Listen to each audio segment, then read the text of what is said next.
C'est la première démonstration publique de l'avion de passagers le plus perfectionné de l'histoire de l'aéronautique. Okay, you're at 100 feet there. 100. L'Airbus A320 est présenté au monde entier. Mesdames et messieurs, votre attention s'il vous plaît. L'Airbus A320 arrive. Mais son inauguration tourne au cauchemar.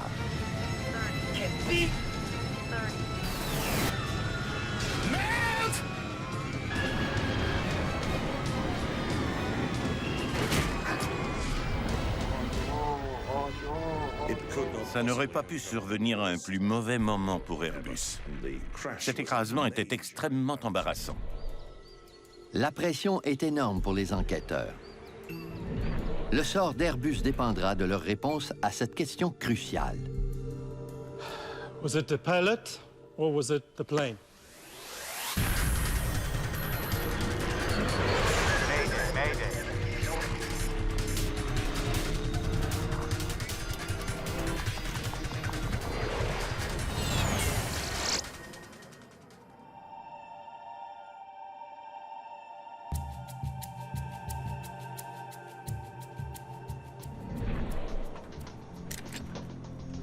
Le 26 juin 1988, 14h30, un vol nolisé bien spécial se prépare à décoller de l'aéroport de Bâle-Mulhouse en France, près de la frontière suisse.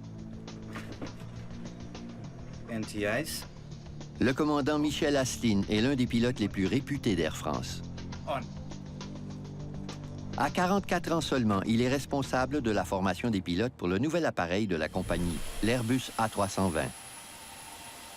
Il s'agit du troisième avion du genre à sortir de la chaîne de montage. Le commandant Asselin a lui-même piloté le A320 au départ de l'usine d'Airbus à Toulouse 2 jours plus tôt. J'étais responsable du lancement de l'A320 en France. La compagnie m'avait demandé de faire la promotion de l'appareil. J'ai donné plusieurs entrevues à la télévision et dans les journaux. Air Charter 296 would like to roll, please. Le copilote du commandant Asselin, Pierre Mazière, est également un pilote d'Air France expérimenté. Il a invité 2 agents de bord en congé à assister à ce vol bien particulier. Il est prévu que l'avion effectue un vol à basse altitude lors d'un spectacle aérien. 130 personnes se trouvent à bord de l'A320, ce qui est inhabituel pour un vol de présentation à l'occasion d'un spectacle aérien.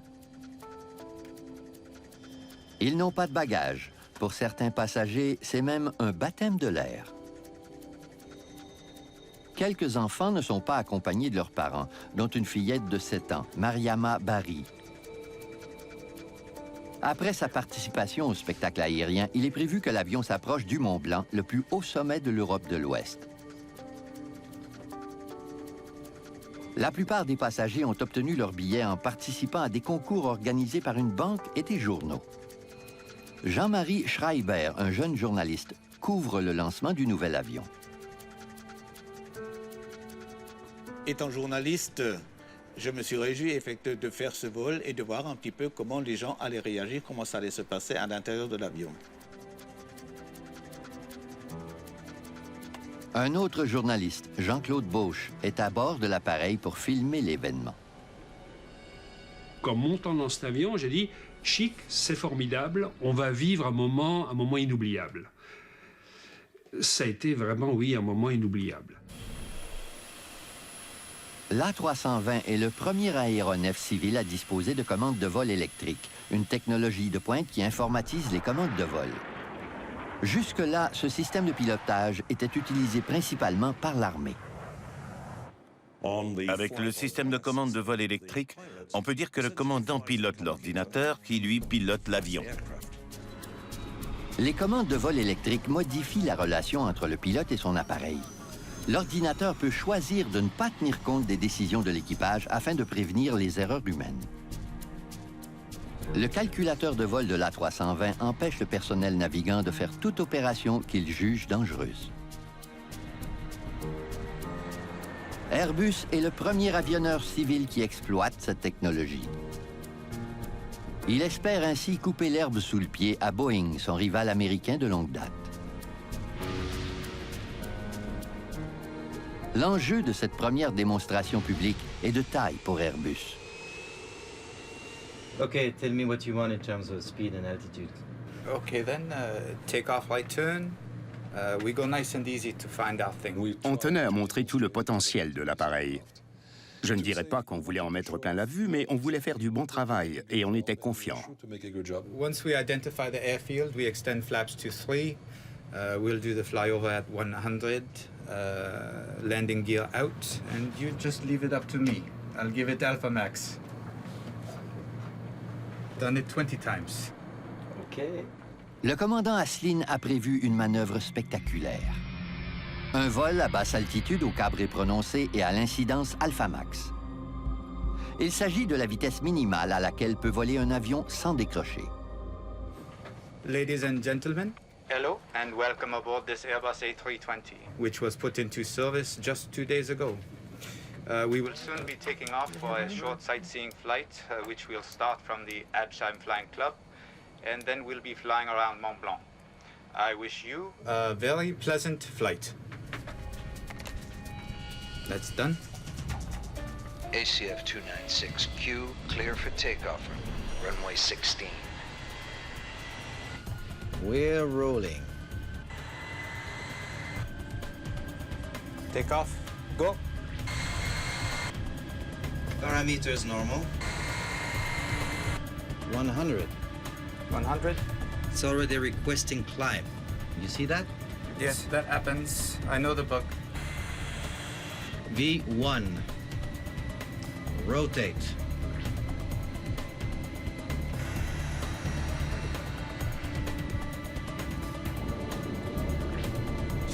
Gear up, flaps 1.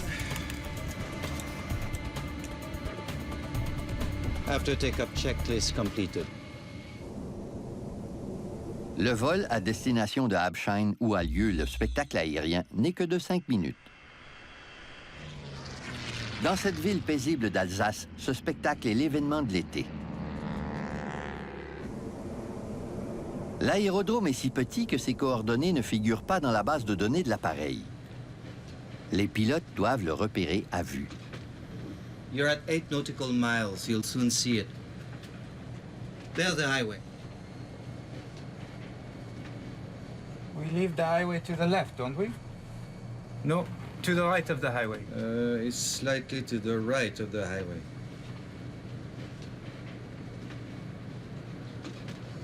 There's the airfield. You've got it, have you? Les pilotes ont repéré l'aérodrome un peu plus tard. Ils doivent se hâter pour descendre à l'altitude désirée pour le spectacle aérien. Air Charter 296, good afternoon. Absheim, hello. We're coming into view of the airfield for the flyover. Yes, I can see you. You're cleared. The sky's clear. Gear down.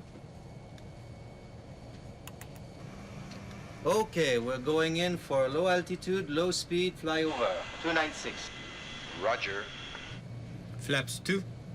Quebec November Hotel, Absheim Fox Echo 984. Okay.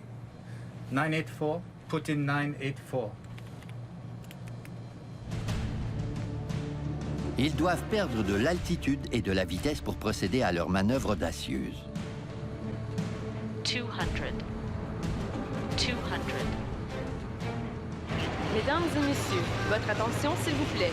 L'Airbus A320 arrive. Okay, you're at 100 feet there. 100. Watch it. 100. Watch it. L'appareil a maintenant atteint l'altitude souhaitée. Pour le commandant Asselin, il s'agit de l'étape la plus délicate de l'opération. Il doit garder l'avion dans une position stable avec le nez redressé, mais pas trop cambré. J'ai regardé le sol et j'ai dit, oh là là, il n'est pas haut, parce qu'on voyait les stries dans l'herbe à travers le hublot. Okay, I'm okay there. Disconnect auto throttle. Il désactive l'un des dispositifs de sécurité de l'appareil afin que le calculateur de vol n'augmente pas la vitesse de l'avion qui poursuit sa route lentement. C'est à ce moment-là que le commandant Asselin se rend compte du danger qui menace la vie de tous les occupants de l'A320. À l'occasion du spectacle aérien de Absheim, le survol à basse altitude de l'A320 ne se déroule pas comme prévu. Une forêt entrave la trajectoire de l'appareil du commandant Asselin. Take off, go around power. Il choisit le réglage de puissance maximale et tire sur le manche à balai dans l'espoir que l'avion reprenne de l'altitude, mais en vain. Can be.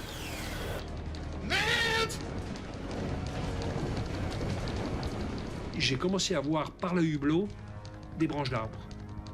Alors là, c'était l'étonnement d'abord. Vous imaginez être sur la piste avec un gros véhicule, une piste défoncée, et vous roulez à 80 ou 100 km/h dessus, vous êtes secoué de tous les côtés. C'était ça. Et moi, je me disais, il faut que l'avion reste entier. Parce que si l'avion reste entier, on va pouvoir s'en sortir. S'il casse, c'est fichu.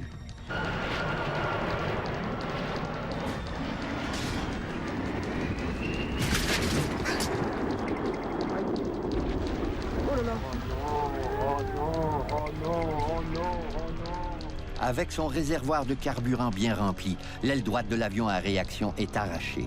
Le carburant s'enflamme instantanément.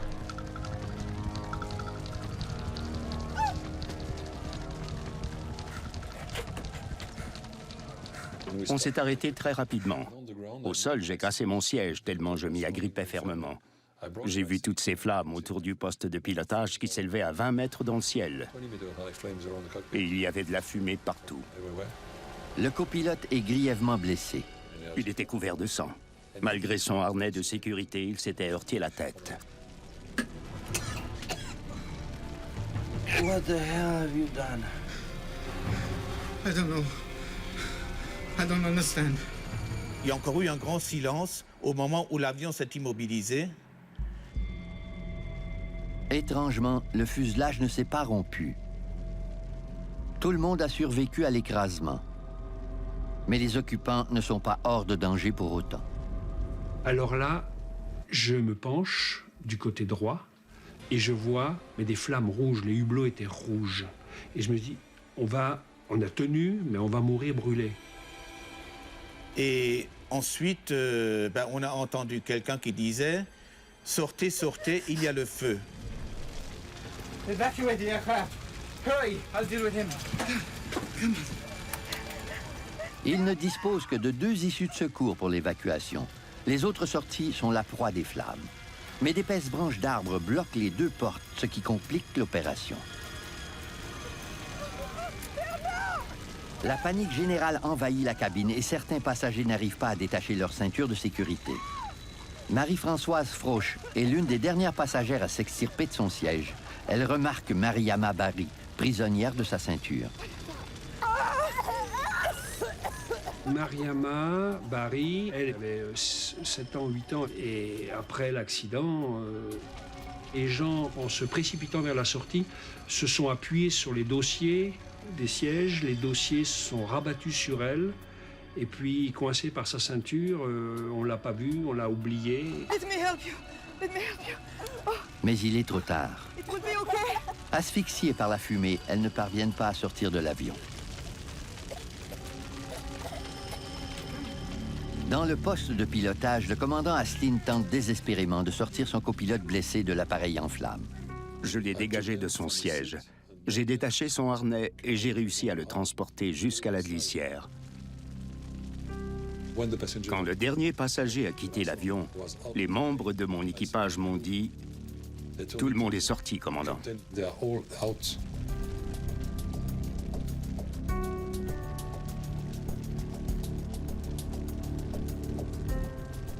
Je n'y croyais pas. Mais ils ont tort. Les passagers ne sont pas tous sains et saufs.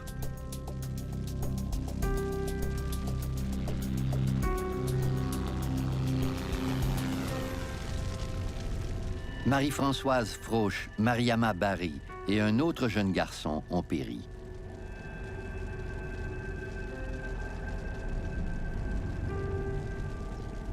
En plus de ces décès tragiques, l'écrasement est un désastre en matière de relations publiques pour Airbus.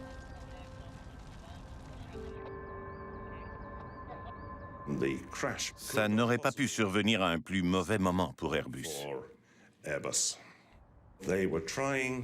L'entreprise prétendait que son nouvel avion atteignait un niveau de sécurité inégalé dans l'aviation civile. Et voilà qu'un appareil s'écrasait. La stupeur était générale chez les témoins de l'accident, qui a été diffusé dans les médias du monde entier le soir même.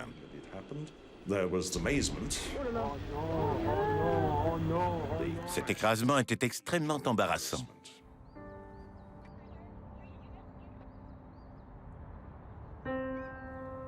Les agents du Bureau français d'enquête et d'analyse pour la sécurité de l'aviation civile, ou BEA, arrivent sur les lieux du drame quelques heures plus tard. Ils doivent comprendre pourquoi ce vol de présentation a tourné au désastre. Ils récupèrent les enregistreurs de paramètres de vol et de conversation de poste de pilotage. Claude Béchet dirige l'enquête. Was it the pilot or was it the plane? We need to know. Il est commandant de bord chez Air France, tout comme les pilotes du vol 296. So, let's get to work. Ce qui est inhabituel pour un enquêteur au service de l'État. C'était la première fois qu'un accident était filmé. Habituellement, les écrasements surviennent au milieu de nulle part, sans personne pour les filmer. Les images montrent clairement l'avion foncer droit sur les arbres au bout de la piste. Il ne semble pas reprendre de l'altitude.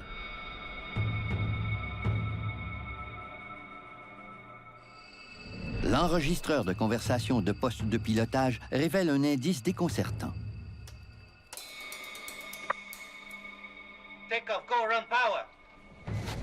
30. 30. Can be. Man! Il apparaît évident que l'équipage n'a pas la moindre idée qu'un obstacle leur barre la route en bout de piste. Les enquêteurs sont perplexes. Comment la présence d'une forêt peut-elle avoir échappé aux pilotes? Les enquêteurs interrogent le commandant de bord d'Air France, Michel Asselyne. Ils veulent d'abord savoir quelle était la manœuvre prévue. My intention was to carry out a flyover at slow speed. Claude Béchet est lui aussi qualifié pour piloter un A320. Il connaît bien les propriétés de l'appareil. And we go to Alpha Max. Very good.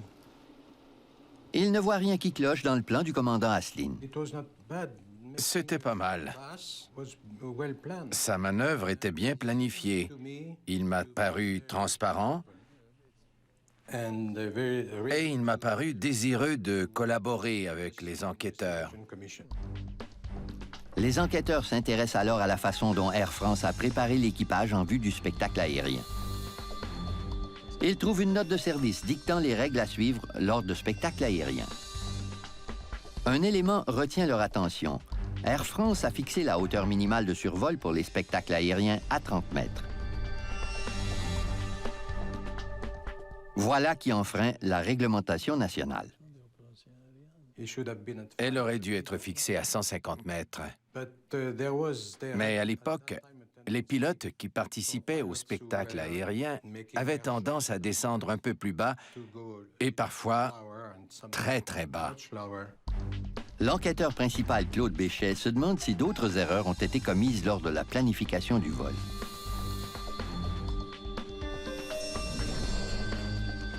Il apprend que la division des vols d'Air France a commencé la rédaction du plan de vol pour le spectacle moins de 48 heures avant la tenue de l'événement. Un employé d'Air France a préparé des cartes de l'aérodrome de Absheim pour l'équipage du vol 296. Les enquêteurs découvrent alors qu'une grave erreur a été commise.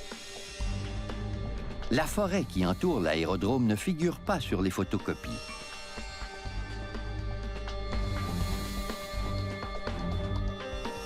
L'employé responsable de la planification du vol n'a pas prévenu l'équipage. La préparation était déficiente. L'équipage n'avait pas été mis au courant. Les enquêteurs font également une découverte troublante sur les lieux mêmes de l'accident. Ils mesurent la taille des arbres heurtés par le vol 296. Ils constatent que la hauteur moyenne de la forêt n'est que de 12 mètres. Voilà qui soulève une importante question. Comment un Airbus censé voler à 30 mètres a-t-il pu heurter des arbres de moins de 15 mètres?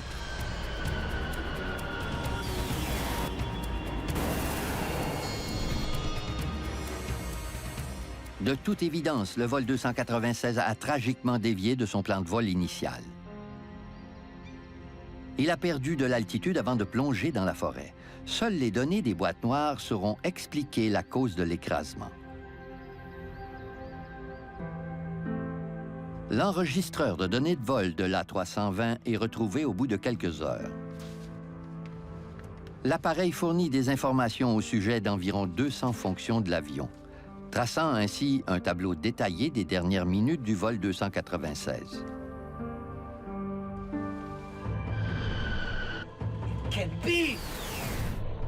On a procédé à la reconstitution intégrale de l'accident. On a, pour ainsi dire, revécu le drame avec l'équipage.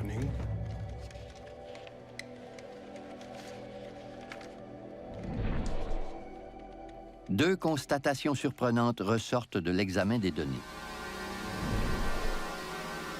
D'abord, le vol 296 n'a pas connu d'ennui mécanique. Deuxièmement, l'Airbus A320 a suivi une trajectoire de vol bien différente de celle prévue par le commandant Aslin. Au lieu de maintenir une vitesse et une altitude stables pendant son survol, l'appareil a ralenti tout en perdant de l'altitude.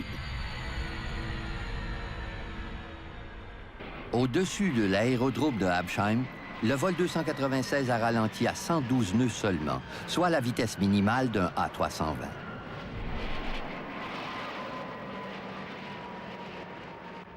La décélération de l'appareil a été si brutale qu'elle était même perceptible sur les images vidéo.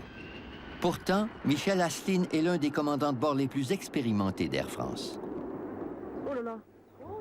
Claude Béchet n'arrive pas à comprendre comment ce pilote émérite a pu mettre en péril un vol aussi médiatisé. Sur la sellette, le commandant Aslin explique comment les problèmes ont commencé.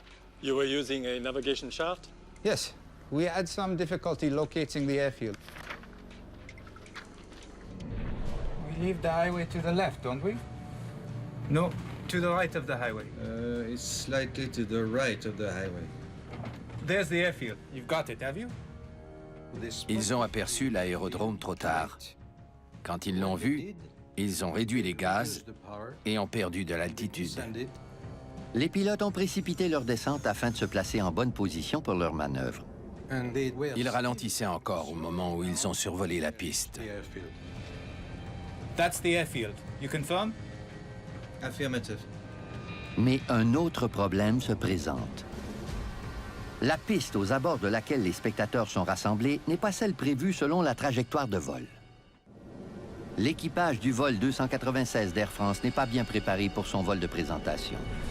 En prévision du spectacle aérien, Air France lui a fourni uniquement des informations sur la piste 2, la seule piste pavée de l'aérodrome de Habsheim. Mais le commandant Aslin aperçoit la foule rassemblée près des terrains herbeux, beaucoup plus courts. Je m'attendais à trouver une piste ordinaire, mais j'ai constaté que c'était une piste gazonnée. Le commandant Aslin s'aligne sur l'aire gazonnée. Je ne me doutais pas du tout qu'il y avait une forêt au bout de la piste. Je croyais que ce n'était que des buissons. Okay, you're at 100 feet there. 100. Watch it. 100. Watch it. Avec sa descente précipitée, l'avion vole trop rapidement au moment où il survole la piste. Afin de ralentir, le commandant Aslin règle la manette de poussée à la puissance minimale, bien au-dessous du réglage habituel que demande l'incidence Alpha Max. Mais ce n'est pas tout. L'avion est passé sous la barre des 30 mètres d'altitude et il poursuit sa descente. Sans compter que les pilotes ne semblent pas en être conscients. I'm okay there. Disconnect auto throttle. En quelques secondes à peine, l'appareil est descendu à une altitude de 10 mètres.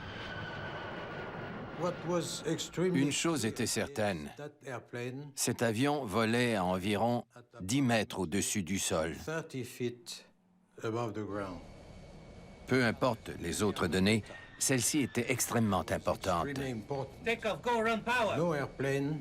Aucun avion, peu importe sa taille, ne devrait voler aussi bas. The data is clear. You were at 30 feet, not 100. I believed I was at 100 feet. Claude Béchet se demande encore comment l'A320 a pu se retrouver aussi dangereusement près du sol. Le commandant Asselin prétend que ses instruments étaient défectueux. Flaps 2. Quebec November Hotel, Absame, Fox Echo 984. OK. 984. Le commandant Asselin s'est fié à son altimètre barométrique. L'appareil se sert de la pression de l'air pour mesurer l'altitude de l'avion. Il doit être réglé à la pression atmosphérique locale pour assurer la précision des données. Quebec November Hotel, Absame, Fox Echo 984. OK. 984. L'enregistreur de conversation de poste de pilotage prouve que le contrôleur aérien leur a fourni la pression ambiante, en fonction de laquelle les pilotes ont réglé l'altimètre. Mais le commandant Asselin est formel. L'altimètre lui a transmis une valeur erronée. I tell you, the altimeter said the plane was at 100 feet. Michel Asselin a toujours soutenu que l'altimètre barométrique comportait une grave erreur de 20 mètres, pour être précis. Selon lui, c'est ce qui explique qu'il ait volé à 10 mètres au lieu de 30 mètres. Les enquêteurs sont sceptiques. Le pilote dispose de plus d'un instrument pour connaître l'altitude. L'A320 est muni d'un second altimètre qui se sert des ondes radioélectriques pour calculer à quelle distance du sol se trouve l'avion. Cet altimètre affiche l'altitude sur un écran numérique, mais le commandant Asselin prétend qu'il avait du mal à en faire la lecture. Le radioaltimètre ne nous servait à rien à cause de son affichage numérique. C'est impossible de voler en lisant les chiffres. Plus tard, j'ai répété l'expérience dans un simulateur et je n'y suis jamais arrivé. Mais le radioaltimètre prévient également les pilotes d'une autre façon. Un signal vocal donne l'alerte. Disconnect auto throttle. 50. Mais selon le commandant Asselin, son copilote Pierre Mazière et lui ne l'ont pas entendu. On m'a dit qu'on aurait pu entendre le radioaltimètre dire 10, 10, 15, 10. Mais c'était impossible parce qu'à l'époque, cet avion faisait un bruit d'enfer et on portait des casques d'écoute. Par la suite, on a démontré clairement que les alertes du radioaltimètre étaient inaudibles avec les casques d'écoute. Malgré la version des faits du commandant Asselin, les enquêteurs sont persuadés que l'équipage du vol 296 a fait preuve d'imprudence lors de cette manœuvre risquée. Claude Béchet poursuit son interrogatoire. What did you do when you saw the trees? I did what any pilot would do. I tried to climb over them. Les enquêteurs apprennent que quelques instants avant l'écrasement, 30. Take off, go run power. le commandant Asselin a ouvert les gaz à fond. J'attendais que les moteurs nous propulsent vers le haut en voyant tous ces arbres devant moi. J'attendais, j'attendais, j'attendais. Mais il prétend que les moteurs n'ont pas tourné à plein régime. Et quand ils ont enfin réagi, il était trop tard. I tell you, the engines did not come on when I gave it full throttle. Le témoignage du commandant Asselin soulève une hypothèse troublante. Le délai de réaction des moteurs pourrait révéler l'existence d'une grave défectuosité des turboréacteurs de l'A320.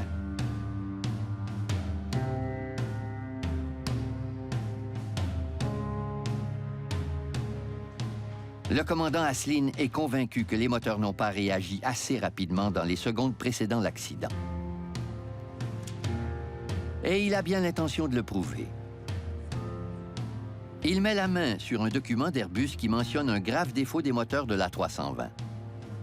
Il est écrit que la vitesse de rotation du moteur peut stagner à basse altitude, un problème causé par un écoulement d'air déficient. Quand ça se produit, le moteur n'arrive pas à accélérer. Mais les enquêteurs ne décèlent aucune preuve d'une telle défaillance en examinant l'ensemble des données de vol. 30. Le commandant Asselin a ouvert les gaz à fond et pendant les 5 secondes qui ont suivi, les deux moteurs de l'A320 ont commencé à accélérer pour atteindre 84 de poussée, près de leur puissance maximale, juste avant que l'avion ne heurte les arbres. Quand on passe du régime de ralenti à la pleine puissance, on a l'impression qu'il ne se passe rien pendant quelques secondes. Et ensuite, la poussée se fait sentir. C'est tout à fait normal, comme le prévoit la certification. Les enquêteurs sont de plus en plus convaincus que les moteurs du vol 296 n'ont pas connu de défaillance. Ils trouvent un nouveau moyen de vérifier les données. Sur la vidéo de l'écrasement, on entend distinctement le bruit de l'accélération des moteurs de l'A320.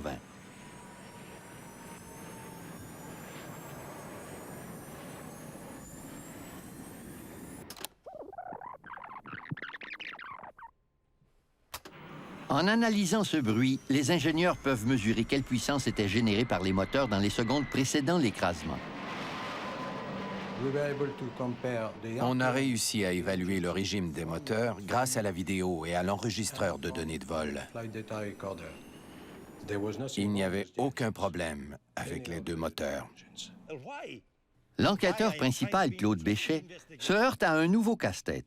Le commandant Asselin est persuadé qu'il est victime d'une conspiration et refuse désormais de collaborer avec les enquêteurs. Au début, j'ai voulu collaborer avec le comité d'enquête, mais j'ai commencé à me méfier. Dans les médias, on répétait chaque semaine que l'avion ne présentait aucun problème et que c'était une erreur de pilotage. J'étais le bouc émissaire parfait. Le commandant Michel Asselin entreprend une campagne pour contester l'impartialité de l'enquête sur l'écrasement de Habsheim. Il fait une déclaration fracassante devant les caméras de télévision britanniques. When I pull the stick to up position, the flight controls, the elevator control go to down position. So on any aircraft, if you ask up, following the order of the pilots, the elevator control goes to up. And on that one, it went to down. Why? That will be the good question. Ces accusations nourrissent les doutes entourant le nouvel appareil d'Airbus. Les commandes de vol électrique de l'A320 donnent-elles trop de pouvoir à son calculateur de vol? Le commandant Asselin prétend que l'avion n'a pas suivi ses directives. Les données de l'enregistreur de bord corroborent ces allégations. La boîte noire a enregistré tous les mouvements du mini-manche latéral du pilote. Elle révèle que quelques secondes avant l'écrasement, le commandant Asselin a tiré sur le manche pour relever le nez de l'avion. Les enquêteurs comparent cette donnée avec la réaction de l'appareil. Le résultat les plonge dans l'embarras. Juste avant l'écrasement, les pilotes ont désespérément tenté de prendre de l'altitude. Le mini-manche latéral contrôle la gouverne de profondeur de l'avion. Habituellement, en tirant sur ce manche, la gouverne s'élève en propulsant l'appareil vers le haut. Mais ce n'est pas ce qui s'est passé sur le vol 296. Le commandant Asselin estime que la descente de l'avion a déclenché une réaction automatique du calculateur de vol. Par mégarde, le pilote a fait voler son appareil à moins de 10 mètres du sol avec le train et les volets sortis.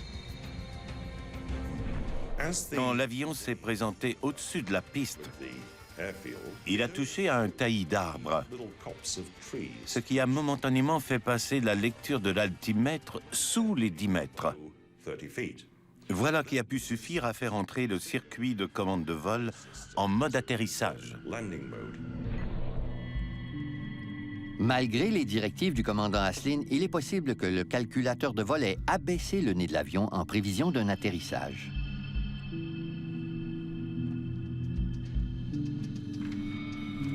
Les enquêteurs doivent déterminer si l'A320 a fait fi des commandes de son pilote dans cette situation critique.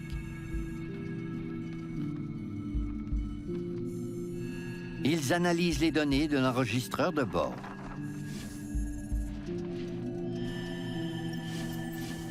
Stop it there.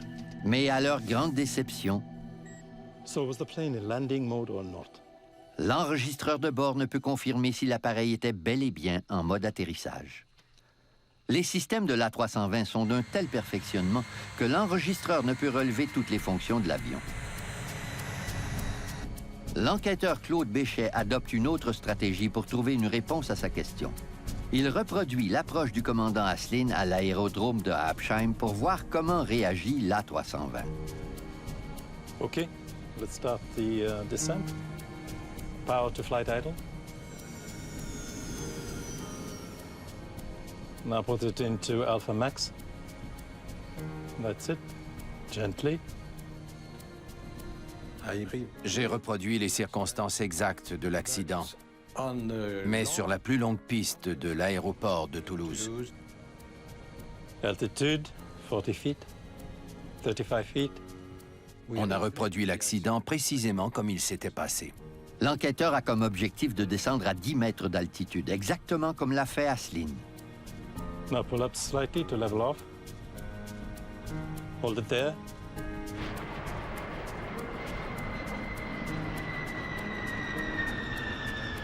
Béchet veut vérifier si l'ordinateur de vol met l'avion en mode atterrissage. OK, now full thrust.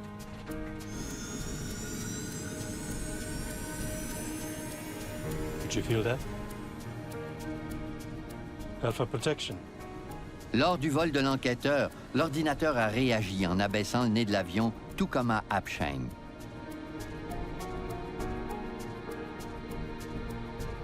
Mais l'appareil ne s'est pas mis en mode atterrissage. Par contre, l'un des principaux dispositifs de sécurité de l'A320 s'est activé, le système anti-décrochage. Voler à vitesse réduite en cabré prononcé peut diminuer la portance de l'avion en raison d'un manque d'écoulement d'air au-dessus des ailes. L'ordinateur de vol de l'A320 est programmé pour abaisser le nez de l'avion quand il menace de décrocher. En théorie, tant que le circuit de commande de vol est en marche, le pilote ne peut pas faire décrocher l'avion.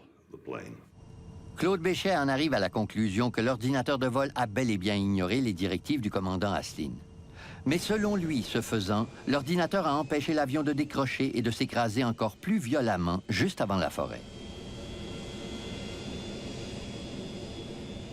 Cet avion n'a pas décroché. Et on peut dire qu'il a atterri sur les arbres, en quelque sorte. L'enquête sur l'écrasement de Absheim est terminée. Claude Béchet se prépare à présenter ses conclusions. J'ai conclu que l'avion volait trop bas, trop lentement et à trop faible puissance.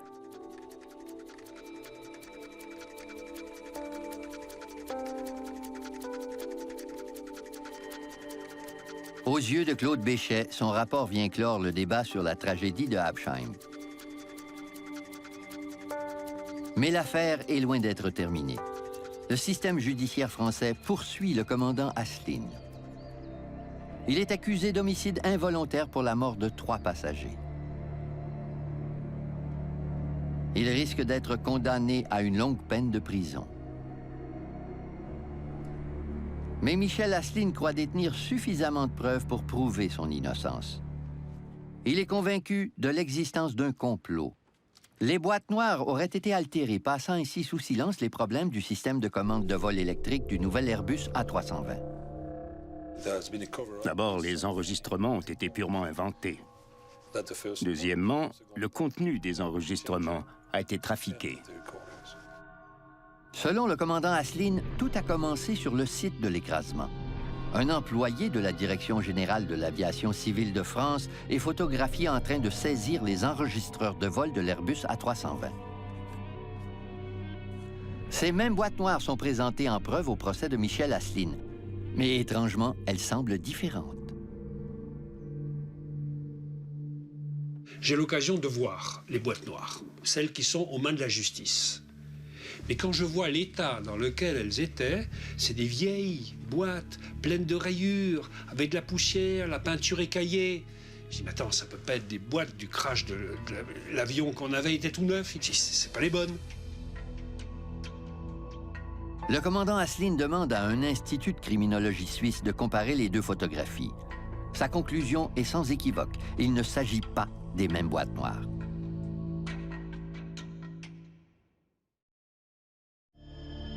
Le commandant Michel Asselin prétend que les données des boîtes noires ont été falsifiées. L'enquêteur Claude Béchet réfute ces accusations qu'il juge calomnieuses.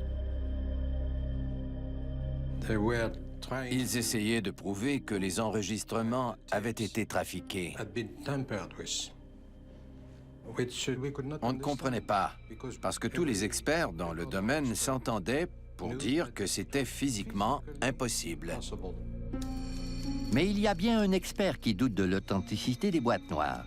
Ray Davis est un ancien directeur de l'analyse des enregistreurs de vol au service britannique d'enquête sur les accidents aériens. Il est embauché par la télévision britannique pour réviser le travail des enquêteurs français. Ça a été une surprise. Avant de prendre connaissance du rapport, j'avais une toute autre idée des causes possibles de cet accident. Mais à la lecture du rapport, j'ai noté tellement d'anomalies et d'ambiguïtés que j'ai changé complètement d'avis au sujet de l'accident. Ray Davis découvre des preuves qui pourraient donner raison au commandant Asselin, notamment en ce qui concerne le moment où l'équipage aurait remis les gaz pour tenter d'éviter les arbres. 30. Take off, go run power. 30. En examinant les données de la boîte noire, Ray Davis remarque une étrange incohérence. Les enquêteurs français ont synchronisé les boîtes noires avec la transcription des communications du contrôle de la circulation aérienne. Davis s'intéresse de plus près à la dernière conversation entre les pilotes et la tour de contrôle, juste avant l'écrasement. OK, 984, put in 984. La conversation a été enregistrée à la fois par le contrôle de la circulation aérienne et par la boîte noire de l'avion. Quebec November Hotel Absane Fox Echo 984. Quebec November Hotel Absane Fox Echo 984. Ray Davis découvre un décalage de plusieurs secondes entre les deux enregistrements.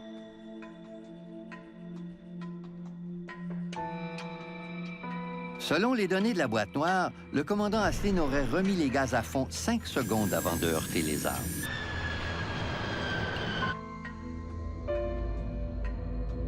Mais selon l'analyse de Ray Davis, le commandant aurait réagi 4 secondes plus tôt. Or, un écart de 4 secondes changerait les circonstances de l'accident du tout au tout. On ne parlerait plus d'un délai de réaction normale des moteurs, mais plutôt d'une grave défaillance.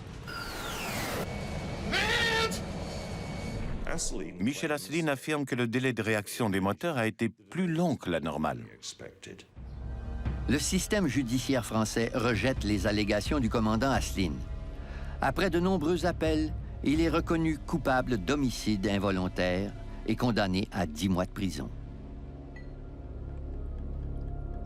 Encore aujourd'hui, la controverse entourant les boîtes noires et les fameuses 4 secondes manquantes persiste. Elle jette à jamais une ombre sur les résultats de l'enquête de Claude Béchet.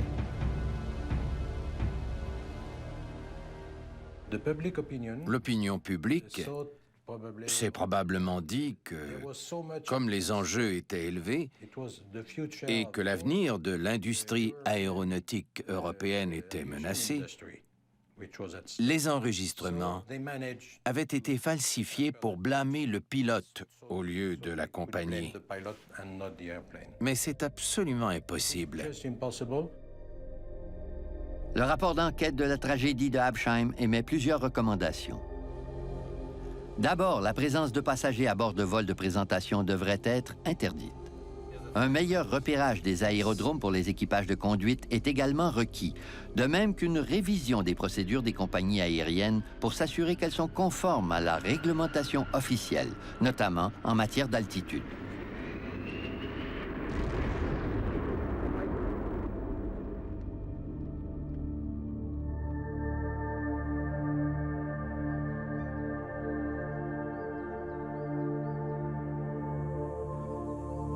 Michel Asselin a fait carrière comme professeur et inventeur dans l'industrie aéronautique. Il continue à faire appel de sa condamnation. Il a consacré la plus grande partie de sa vie à tenter de laver sa réputation. La tragédie de Absheim a eu peu d'impact sur l'entreprise Airbus.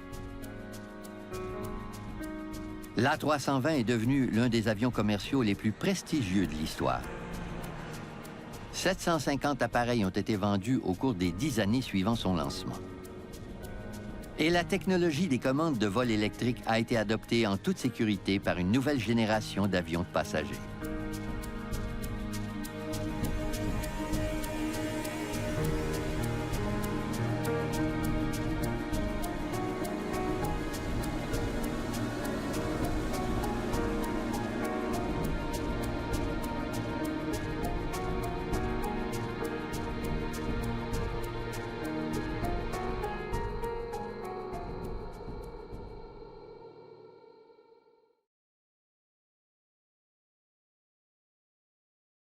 à quelques minutes à peine de l'aéroport de Strasbourg. Merde!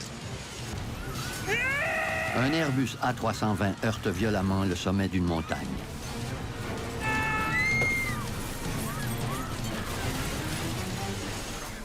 Delta Alpha, your position? Il y a des survivants. J'ai paniqué. J'avais peur d'être brûlé vif. Mais leur vie est encore en danger. Il fait un froid sibérien, sans compter qu'ils l'ignorent, mais personne ne sait où il se trouve. They could be anywhere in there. On aurait pu s'y attendre dans la jungle ou dans la forêt tropicale, mais pas dans une région densément peuplée comme celle de Strasbourg. Avant même que les enquêteurs puissent commencer à chercher la cause de l'écrasement du vol 148 d'Air Inter, ils doivent d'abord localiser l'épave de l'avion et ses occupants.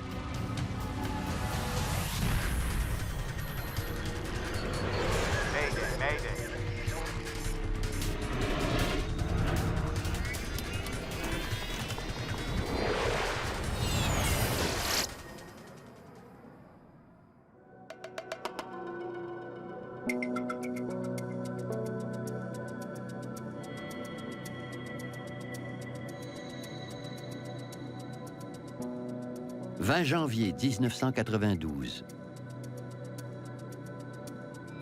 Le vol 148 d'Air Inter s'est envolé de Lyon, en France. 124.905, thank you. Le commandant Christian Hecquet et le copilote Joël Chérubin sont des pilotes expérimentés. Conjointement, ils ont accumulé plus de 12 000 heures de vol. Le trajet est court entre Lyon, au centre de la France, et Strasbourg, dans la région montagneuse de l'Alsace.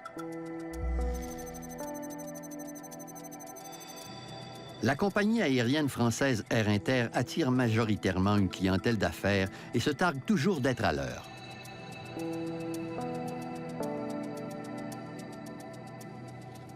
Have we been flying for 35 minutes yet? 41 minutes.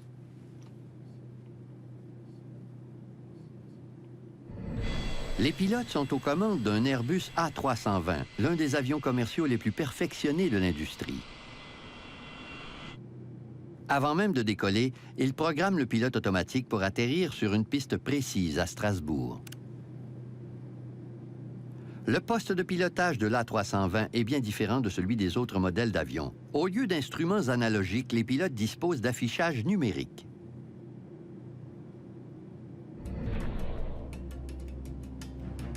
Strasbourg, good evening. Runway News 05. Transition level 50. Wind 040 at 18 knots. Visibility 10 kilometers. Un enregistrement de l'aéroport de Strasbourg informe l'équipage d'un changement au plan de vol. En raison de vents violents et de conditions hivernales défavorables, le vol 148 devra atterrir sur une piste de dégagement 05 in service. au lieu de celle déjà programmée dans le pilote automatique. 05. What sort of wind are they giving us? 18 knots. 18 knots. L'idée de changer de piste contrarie le commandant Hecquet. No chance. Il espérait atterrir sur la piste 23, une approche qui fournit au pilote automatique des repères précis. La nouvelle piste, la 05, est entourée de montagnes, ce qui risque de brouiller les signaux radio transmis au pilote automatique.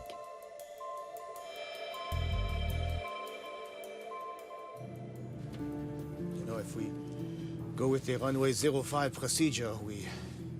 Oh no. Le commandant Hecquet propose un compromis. I'm putting back runway 23. Otherwise, I couldn't make the ILS interception. Il veut programmer le pilote automatique pour voler vers la piste 23. Mais à proximité de l'aéroport, le commandant prévoit prendre les commandes de l'appareil pour faire un atterrissage à vue sur la piste 05. You're taking 23 then? Yes! Agreed. Ladies and gentlemen, we are commencing our descent. We ask you to please return to your... Nicolas Kourias est un étudiant universitaire de cycle supérieur. C'était une belle journée. J'allais voir ma petite amie à Strasbourg. J'étais de très bonne humeur. Roger 854, proceed to GTQ air level 140, contact Reims. Delta Alpha, Strasbourg. Yes, we intend to proceed to do an ILS on runway 23, then an indirect for runway 05 after that. Le contrôleur de Strasbourg évalue la stratégie du commandant. Il le prévient qu'il y aura certainement du retard en raison d'un trafic intense. Given that we're going to have 3 takeoffs on 05, you risk waiting in a stack at 5,000 feet. We're not going to mess about like that, descending at full speed. If they had warned us in advance, cripes! Alpha, Strasbourg. I hear you. Conscient de la colère du commandant, le contrôleur lui offre son aide. If you want, I can take you with the radar to lead you to Andlo at 5,000. Andlo est un repère à l'approche de la piste 05. Il permet aux pilotes d'aligner leur avion pour l'atterrissage. Yeah, that's good. Oh yeah. Okay then, turn left to heading 230 degrees. 148. Turn left to heading 230 degrees. There you are. That will save you some time.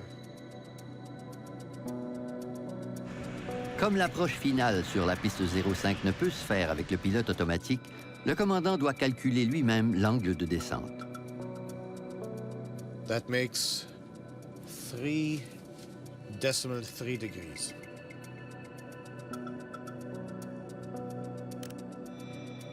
Donc 3,3, c'est tout à fait normal, oui, c'est un angle normal, et ça permet de rattraper doucement la bonne pente, voilà. Ladies and gentlemen, we are continuing our descent. Le vol Lyon-Strasbourg était très court. 45 ou 50 minutes, je crois. Il n'y avait rien de spécial. Tout allait bien. Thank you. Turn left, steer 90. 090 degrees, Delta Alpha. Le contrôleur guide le vol 148 dans son dernier virage avant de s'aligner sur la piste qui se trouve maintenant à 25 km. Tout à coup, le copilote chérubin remarque que l'avion dévie légèrement de sa route. We're headed inside. You're inside there. You should have started with 070. Yeah. At least that much. Le contrôleur remarque lui aussi que l'avion s'écarte de sa trajectoire. Air Inter, Delta Alpha. L'avion ne s'est pas aligné sur Andlo, le repère électronique de la piste. Delta Alpha, you're passing to the right of Andlo. Mais il autorise tout de même l'atterrissage. Authorized for final approach 05. Delta Alpha. Le commandant commence sa procédure d'atterrissage. Flaps towards 2. Flaps towards 2. Flaps at 2. Gear down.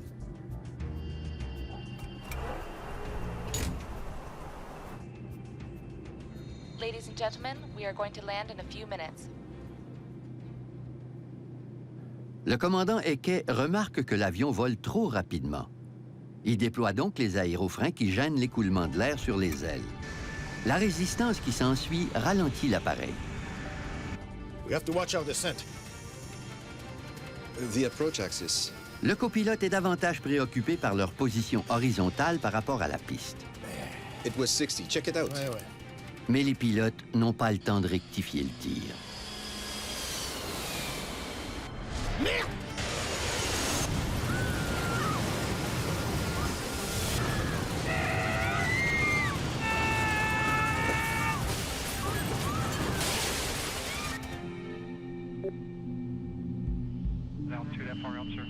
Delta Alpha, your position?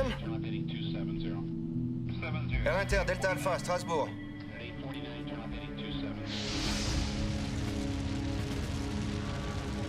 L'écrasement est effroyable. L'A320 a percuté le flanc d'une montagne.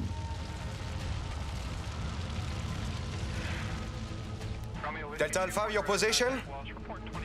Le vol 148 a disparu des radars.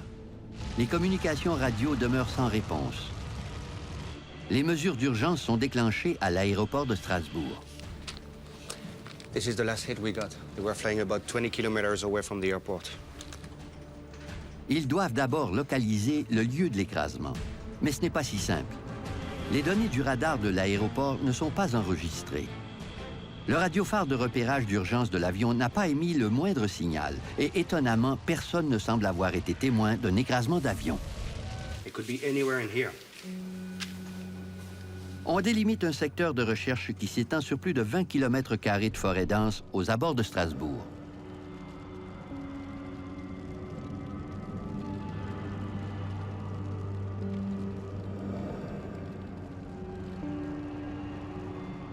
Nicolas Kourias a survécu à l'écrasement du vol 148 d'Air Inter.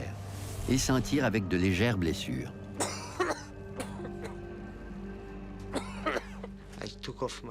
J'ai détaché ma ceinture de sécurité et je me suis levé. J'ai essayé de trouver ma valise dans les compartiments à bagages, mais il n'y avait plus de compartiment. C'est là que j'ai compris que l'avion s'était écrasé et que j'avais survécu. J'ai vu les flammes et j'ai paniqué. J'avais peur d'être brûlé vif. Je me suis dirigé vers la queue de l'avion, ou plutôt ce qu'il en restait.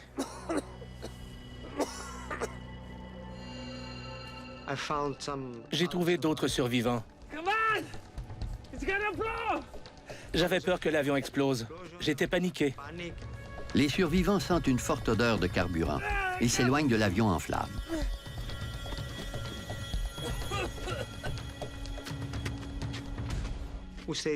On est restés ensemble en attendant les secours. Ils ne savent pas encore à quel point leur attente sera longue.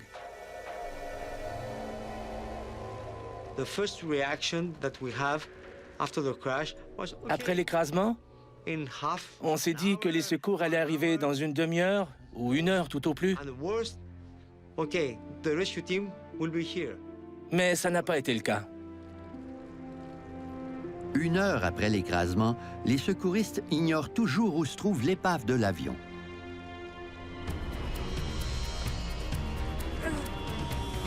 Nicolas Kourias et ses compagnons d'infortune subissent une nouvelle épreuve. La température descend au-dessous de zéro dans la forêt sombre et isolée. Le vol 148 d'Air Inter a disparu des radars près de l'aéroport de Strasbourg depuis déjà 2h30 et l'avion n'a toujours pas été localisé. La tension monte. Le Bureau d'enquête et d'analyse pour la sécurité de l'aviation civile, ou BEA, dépêche son enquêteur principal, Jean Pariès, à Strasbourg. J'ai immédiatement appelé mes 2 collègues et on a constitué notre équipe. On était prêt à se rendre sur les lieux de l'écrasement dès qu'on aurait localisé l'avion. L'attente est interminable. C'était étonnamment long. On aurait pu s'y attendre dans la jungle ou dans la forêt tropicale, mais pas dans une région densément peuplée comme celle de Strasbourg. Comme l'aide se fait attendre, Nicolas Kourias retourne dans les décombres de l'avion à la recherche d'autres survivants. D'après moi, si le secours était arrivé plus rapidement, certaines victimes auraient survécu.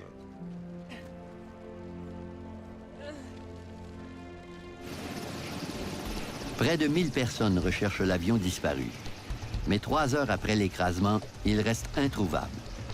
Frustré, Nicolas Kourias décide d'aller chercher de l'aide lui-même. Il tombe sur une équipe de télévision qui tente justement de retrouver l'avion. Mais comme l'épave n'est nulle part en vue, ils sont sceptiques. Ils ne s'attendaient pas à ce qu'il y ait des survivants.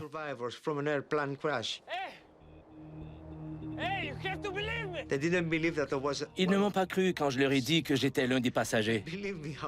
Pourtant, j'avais le visage complètement noirci par la fumée et le kérosène.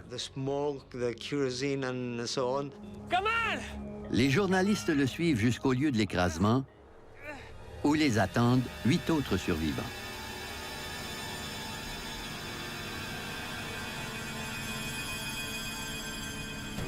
Les secours arrivent enfin. L'avion s'est écrasé près du sommet du mont Saint-Odile, haut de 762 mètres, à 19 km de la piste. Ils ont mis 4h30 à nous retrouver. C'était une bavure terrible. Je n'en revenais pas. On était à 20 km de Strasbourg et ils n'avaient pas réussi à nous trouver avant ça. 87 passagers et membres d'équipage ont péri, dont le commandant et le copilote. Les survivants commencent à raconter leur version des faits, mais rien ne permet d'expliquer la cause de l'écrasement. On descendait, et puis ça partait dans tous les sens. Hein. Je sais pas, on a dû toucher les arbres. Hein. Bob McIntosh, un enquêteur américain du NTSB, arrive sur le lieu de l'écrasement. Le bureau français d'enquête, le BEA, était conscient que l'accident attirerait l'attention du monde entier, même si c'était un vol intérieur. Il a donc invité un groupe d'enquêteurs de différents pays à collaborer. Jean-Marc Perriez. Les enquêteurs veulent d'abord récupérer les 2 boîtes noires de l'avion. Les boîtes noires sont coincées dans la section de la queue qui est la proie des flammes. Tout délai supplémentaire risque de détruire de précieux indices. On était très inquiets de l'état des enregistrements. On craignait qu'ils ne soient irrécupérables. On avait besoin de ces renseignements. Puis-je m'approcher? En France, le système judiciaire participe aux enquêtes sur les accidents aériens. Jean Pariès et son équipe ne peuvent accéder au site avant que les autorités aient sécurisé les boîtes noires. Je me rappelle avoir vu l'enregistreur de bord au milieu de la braise incandescente et je ne pouvais même pas intervenir en disant « Sortez-moi ça de là au plus vite ».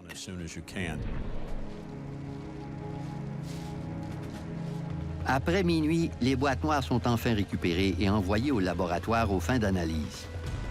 Les enquêteurs espèrent qu'il n'est pas trop tard. C'était un énorme brasier. Elles avaient l'air brûlées et endommagées.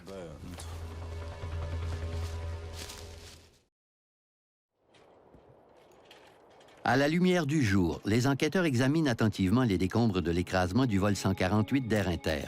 Ils découvrent pourquoi le radiophare de repérage d'urgence de l'avion n'a jamais émis de signal. Il a été détruit sous la force de l'impact. Le radiophare est situé dans le poste de pilotage. Il est conçu pour se déclencher à la suite d'un écrasement. Comme il est resté muet, l'hypothèse d'un impact d'une grande violence est soulevée. On se doutait que la descente avait été anormalement abrupte. Les enquêteurs examinent les moteurs pour vérifier s'ils ont calé avant l'impact. Si les pales de soufflante sont courbées et qu'on trouve beaucoup de branchages coincés dans les moteurs, on peut conclure qu'ils fonctionnaient normalement. C'est exactement ce qu'ils constatent. Les moteurs fonctionnaient encore à plein régime quand l'avion a percuté violemment la montagne sans même envoyer de signal de détresse. Les enquêteurs sont perplexes. Ils espèrent que l'enregistreur de données de vol leur permettra de résoudre le mystère. Ce type d'enregistreur était le plus résistant de tous. C'était le NEC Plus Ultra en matière de résistance. Cette boîte noire est conçue pour résister à une température de 1100 degrés Celsius pendant 30 minutes. À l'intérieur, l'enregistreur est protégé par une capsule remplie d'eau.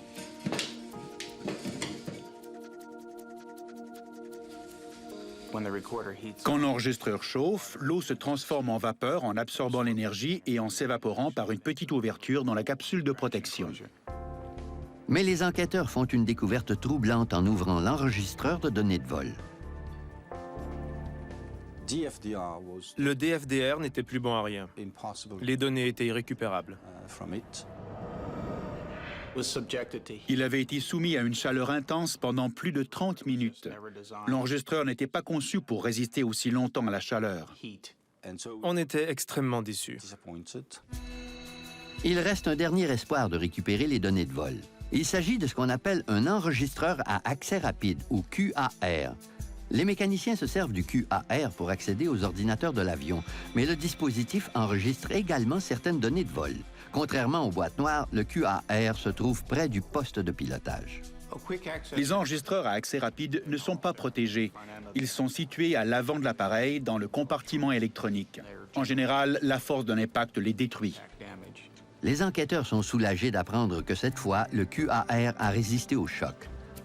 Mais un examen plus attentif du dispositif transforme leur optimisme en frustration.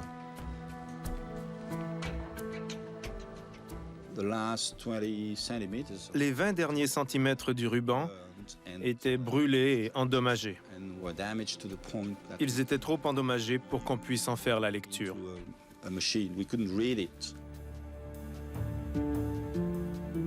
Les enquêteurs veulent retrouver ces données à tout prix. Ils décident de tenter leur chance avec une technique expérimentale qui consiste à faire passer un faisceau lumineux à travers une lentille minérale en grenat. Le grenat permet de visualiser les champs magnétiques enregistrés sur le ruban. Une lentille spéciale aide les techniciens à distinguer les champs magnétiques positifs et négatifs qui se traduisent en chiffres binaires ou bits. Il y a 768 bits par seconde. Ça fait beaucoup de 0 et de 1. Il faut déplacer soigneusement le ruban sous la lentille ou le grenat pour s'assurer de ne pas oublier un chiffre ou de ne pas lire 2 fois le même. C'est une tâche ardue. L'analyse des données demande encore plus de minutie. Ça a pris environ une journée pour lire 1 seconde d'enregistrement. La moindre seconde pouvait révéler quelque chose de crucial pour l'enquête. Les tentatives pour retrouver les données du QAR risquent de prendre plus d'1 mois. Entre-temps, les enquêteurs se concentrent sur l'enregistreur de conversation de poste de pilotage qui se trouvait juste au-dessus de l'autre boîte noire. L'enregistreur de conversation de poste de pilotage a été retrouvé à quelques centimètres seulement de l'autre, mais il n'était pas dans les cendres. Sur l'enregistrement, l'inquiétude dans la voix du commandant se fait sentir dès le début du vol. Yes! Les enquêteurs savent que l'atterrissage sur la piste 05 demandait ce qu'on appelle une approche de non-précision. Ce qui veut dire que les pilotes ne reçoivent de l'information électronique que sur leur position horizontale, c'est-à-dire à gauche et à droite. Ils n'obtiennent aucun renseignement sur l'altitude. L'approche de non-précision est beaucoup moins précise. Ça ne présente pas de véritables difficultés, mais les pilotes sont moins à l'aise. 05. What sort of wind are they giving us? 18 knots. L'approche de non-précision est plus exigeante pour les pilotes. Les enquêteurs constatent que le commandant se faisait du souci au sujet de la piste 05. 48 Delta Alpha, you are number 1 for the VOR DME runway 05. Runway 05. 10 nautical. That won't work. It's a lot of distress over non-precision approach. Les enquêteurs se demandent pourquoi le commandant était aussi nerveux. Mais en vérifiant la formation des pilotes d'Air Inter, ils se rendent compte que la plupart d'entre eux n'ont pas reçu de formation approfondie sur la procédure d'approche de non-précision aux commandes du nouvel Airbus A320. Je pense qu'il aurait fallu avoir un training doublé par rapport à un avion classique. Les enquêteurs demandent à la compagnie aérienne de leur fournir les rapports détaillés du passé des pilotes en matière d'approche. Leur lecture les laisse perplexes. Le commandant Eke a atterri à Strasbourg à plusieurs reprises, mais jamais à bord d'un A320 avec une approche de non-précision.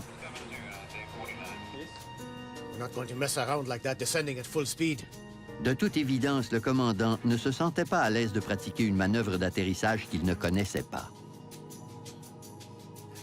Je crois que le pilote s'inquiétait du peu de temps dont il disposait. Have we been flying for 35 minutes yet? Et le copilote ne voulait surtout pas contrarier le commandant. At least that much. En poursuivant leurs recherches sur la carrière du pilote, ils font une autre découverte troublante. Même si conjointement les deux pilotes avaient accumulé plus de 12 000 heures de vol, ils étaient tous deux plutôt inexpérimentés avec le nouvel Airbus A320. Le milieu de l'aviation avait sous-estimé l'ampleur des changements introduits par le nouvel Airbus A320. Le commandant avait accumulé seulement 162 heures de vol sur l'A320 et le copilote encore moins, avec seulement 61 heures.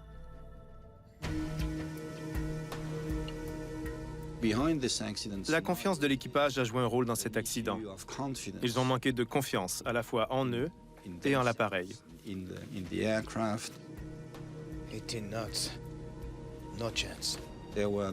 n'avaient pas reçu la formation adéquate pour voler dans ces conditions.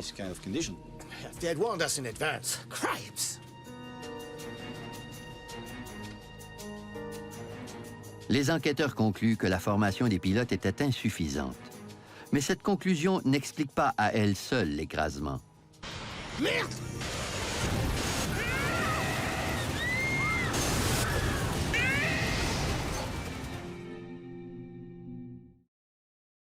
Les enquêteurs cherchent d'autres facteurs pouvant expliquer l'écrasement du vol 148 d'Air Inter. Ils réécoutent les conversations entre les pilotes et le contrôleur aérien. I can give you radar headings and take you to Andlo at 5000. Yeah, that's good. Alors aussi, l'équipage ce soir-là, quand on lui a proposé un radar Vector, il était content parce que ça diminuait sa charge de travail. Turn left, steer 90. Avec l'aide du contrôleur, cet atterrissage promettait d'être fort simple. Mais quand les enquêteurs ont reconstitué la trajectoire de l'avion grâce à l'information de stations radar situées aux abords de l'aéroport, ils découvrent qu'une terrible erreur a été commise. The 090 heading started here. 090 0 degrees, Delta Alpha. But it won't take them to Andlo. Last radar vector the controller gave was incorrect. It sent them closer to the mountain. Les enquêteurs sont également troublés à l'écoute des termes choisis par le contrôleur quand il a prévenu les pilotes à tort qu'ils se dirigeaient vers la droite. Delta Alpha, you're passing to the right of Andlo. Les pilotes croyaient se trouver à gauche de la piste et non à droite. Voilà qui a ajouté à leur confusion. Le contrôleur, en fait, il a fait un poor guidance, un mauvais guidage. Et il n'a pas utilisé la phraséologie standard.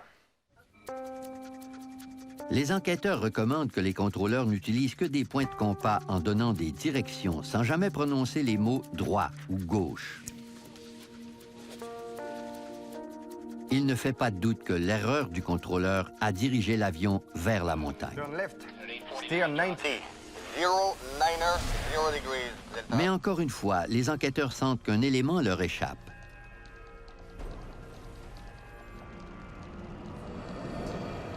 Ce n'est pas complètement inhabituel d'amorcer une descente dans une telle situation. Flaps towards 2. Flaps towards 2. Gear down.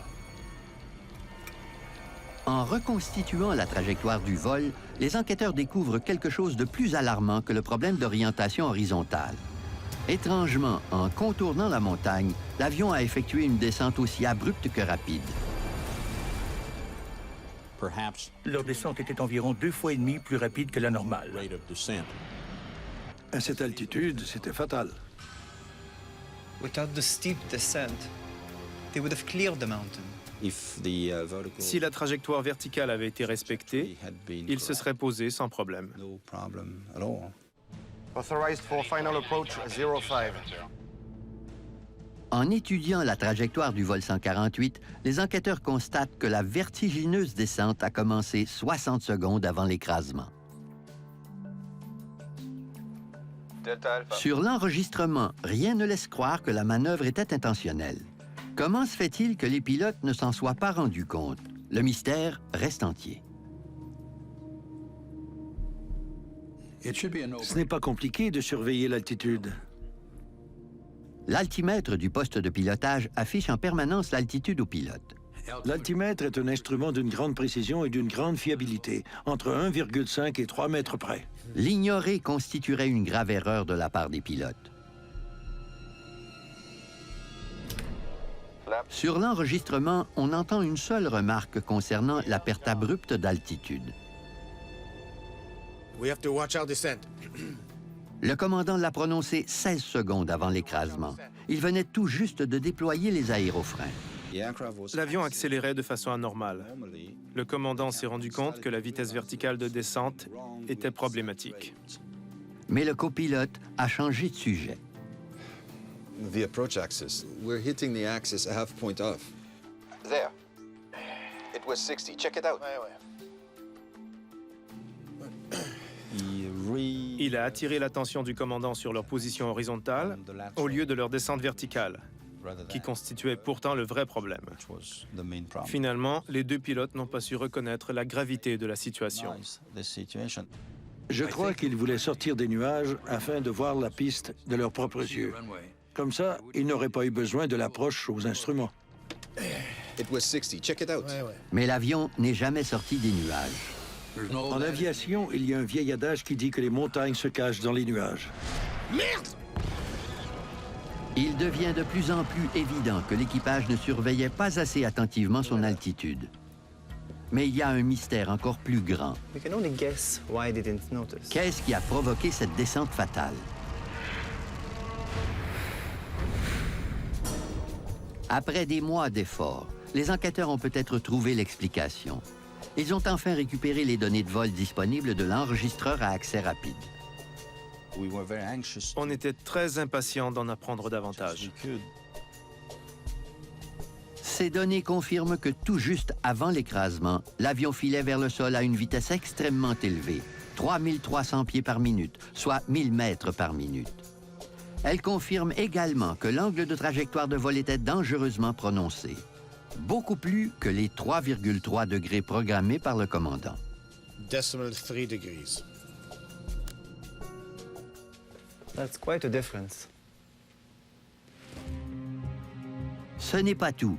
Jean Pariès remarque une similitude entre deux valeurs déterminantes. La vitesse verticale de l'avion est de 1000 mètres par minute, ou 3300 pieds par minute, tandis que l'angle de trajectoire de vol visé est de 3,3 degrés. Coincidence? L'enquêteur veut vérifier une nouvelle hypothèse au sujet de l'écrasement du vol 148 d'Air Inter. Can you show me a descent of 3,300 feet per minute? Deux valeurs présentent une ressemblance frappante. Le pilote automatique offre deux modes de descente, l'angle de trajectoire de vol et la vitesse verticale.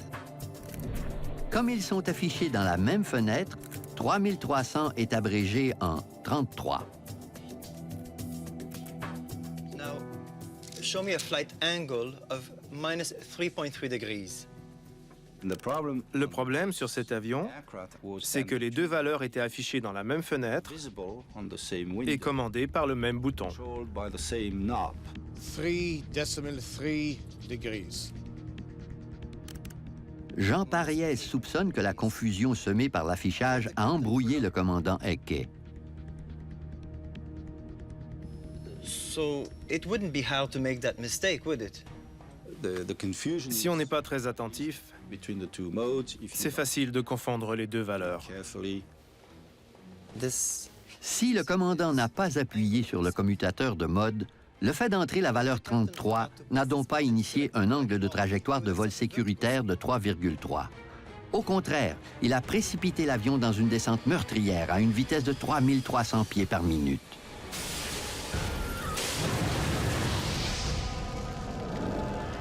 Deux mois après l'écrasement, un autre appareil d'Air Inter entreprend une descente dangereusement abrupte pour la même raison. Les pilotes se sont rendus compte du problème seulement en sortant des nuages. Eux aussi ont confondu l'angle de trajectoire de vol et la vitesse verticale. Ils ont eu de la chance.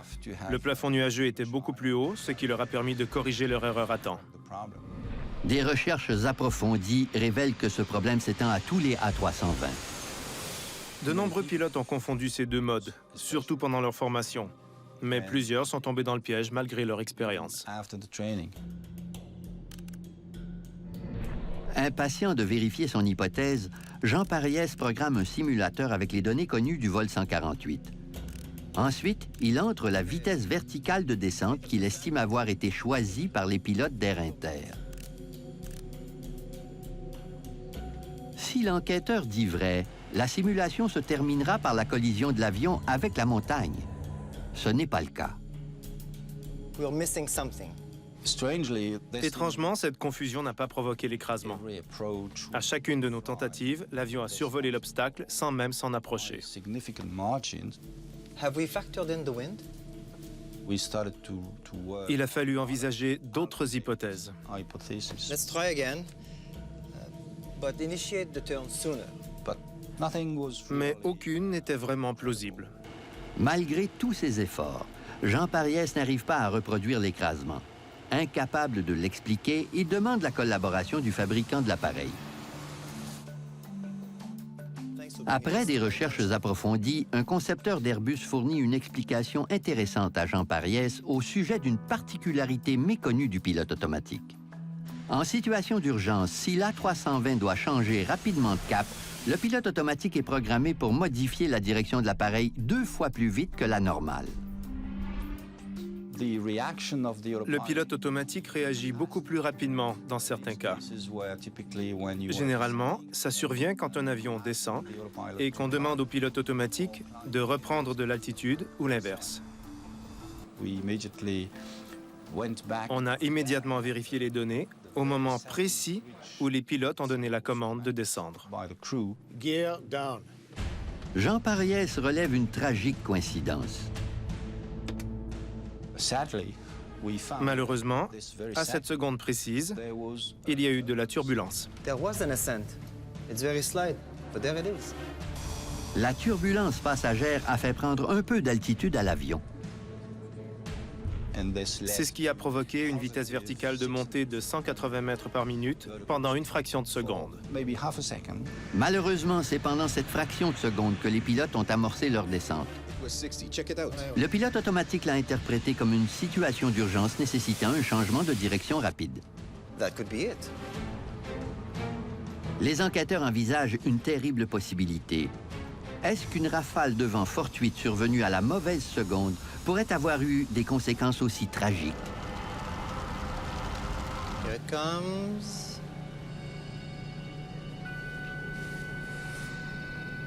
Et on s'est écrasé. La théorie de Jean Pariès explique tous les aspects de l'écrasement. La confusion de l'équipage devant l'affichage du pilote automatique 3,3 degrees a fait descendre l'avion dangereusement près de la montagne. La turbulence ainsi qu'un dispositif de sécurité peu connu l'en ont rapproché encore davantage. La combinaison de ces facteurs a été fatale. C'est une leçon fascinante sur le rôle que peut jouer le hasard dans les accidents. Une fraction de seconde de plus ou de moins, et il n'y aurait pas eu d'écrasement. La découverte d'un écran d'affichage semant la confusion a d'énormes répercussions dans l'ensemble de l'industrie. C'était le cas d'avions comme le DC-10, le MD-11, la gamme des 740, tous les appareils de Boeing. La menace planait sur tous les avions munis de cette technologie électronique. Les enquêteurs se retrouvent devant un grave problème de sécurité aérienne qui s'étend à l'échelle de la planète. Si la conception de l'interface de ce pilote automatique n'est pas revue au plus vite, le bilan des victimes risque de s'alourdir aux 4 coins du monde.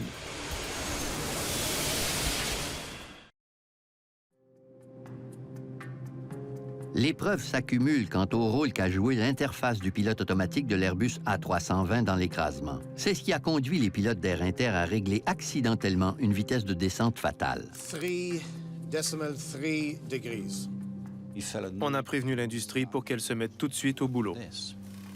Airbus, le fabricant de l'A320, réagit sans attendre.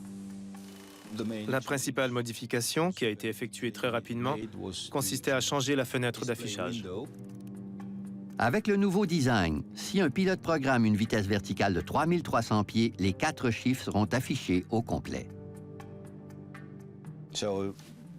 Il n'y a plus de confusion possible entre un angle et une vitesse verticale. Par contre, un mystère demeure entier aux yeux des enquêteurs. Tous les Airbus A320 sont munis d'un système de sécurité appelé dispositif avertisseur de proximité du sol, ou GPWS. C'est un radar à détection plongeante qui détecte directement sous l'avion à quelle hauteur du sol il se trouve. Si l'avion est trop bas, le dispositif lance un avertissement. Mais le commandant Eke n'a jamais entendu cet avertissement pour la simple et bonne raison que son A320 n'était pas muni de ce dispositif. Merde!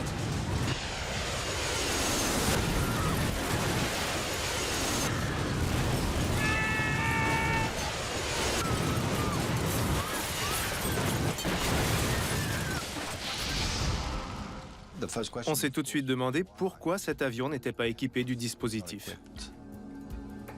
So it's not part of the minimum equipment list. La direction d'Air Inter avait décidé qu'elle n'aimait pas les fausses alertes que lançait le GPWS. Normalement, les avions, et c'est le cas aujourd'hui, volent en 250 nœuds en dessous de 10 000 pieds. Et nous, on continuait à voler à 340 nœuds jusqu'en approche finale. Jusqu'en approche finale, quoi, pratiquement. Donc, un GPWS ne pouvait pas fonctionner dans ces conditions parce qu'il générait des fausses alarmes.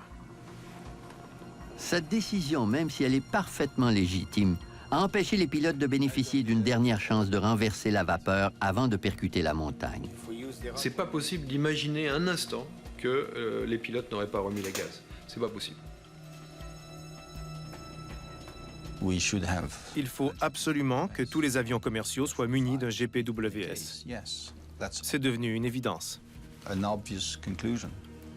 report will list these causes. Flight deck aeronomics. Les enquêteurs concluent que l'écrasement du vol 148 n'a pas de cause unique. Pilot training, lack of GPWS, pilot pair. La tragédie est le résultat d'une malheureuse combinaison de différents points faibles de l'industrie aéronautique.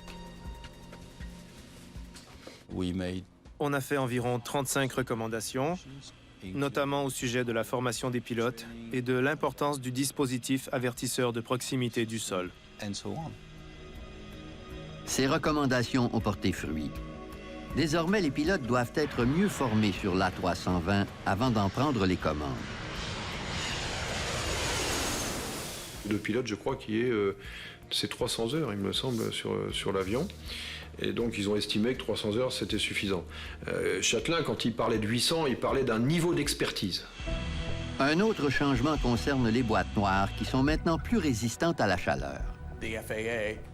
La FAA a fait des études en reproduisant les caractéristiques thermiques des incendies après impact. On a obtenu une résistance de 10 heures à une température de 260 degrés Celsius.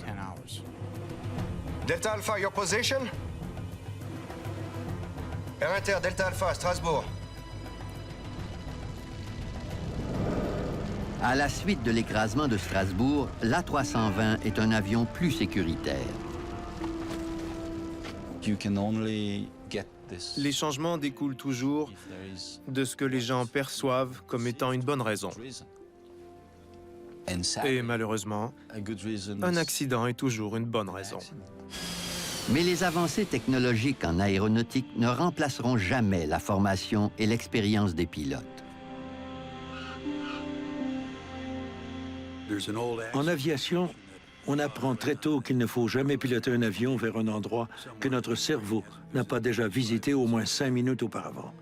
Dans ce cas-ci, l'équipage n'a pas suivi cette règle.